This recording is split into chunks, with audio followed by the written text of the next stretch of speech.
what would be the downside to waiting until after price appreciation to start an LLC through y'all? If you don't have your assets in there beforehand, one, you're going to be scrambling around post price appreciation, which is not a good spot to be. You're going to be caught on your back foot. I think things are going to move much faster than people are anticipating. And because of that, you would probably be emotional and apt to make poor decisions. So you want to be proactive, for one.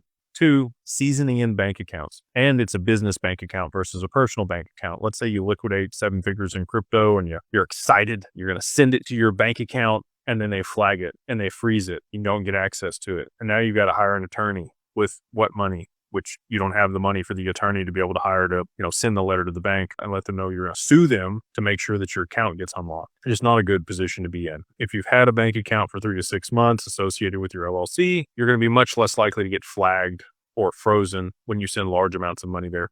And especially if it's like a private client account, you're paying a little bit more on the monthly fees or whatever it is for larger balances that you're supposed to maintain because you know you're going to have a large liquidity event, and you speak to your banker there at whatever bank to make sure that they're aware of this large transaction that you're going to be moving in. If they're expecting it and the bank account seasoned in, even if you haven't moved a ton of transactions through it or a lot of money, you're going to be much better off on the other side of price appreciation. The other piece is once the assets are in there, let's say they do appreciate beyond $30 million.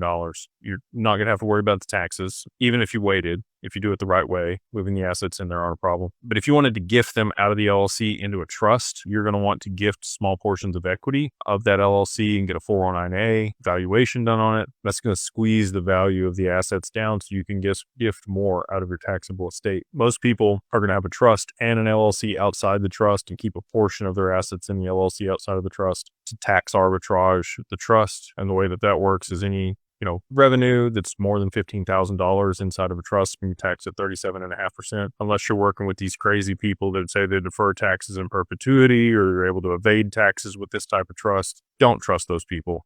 Those are scams most of the time. Anyway, so there's a lot of reasons that you would want to set up the LLC before price appreciation.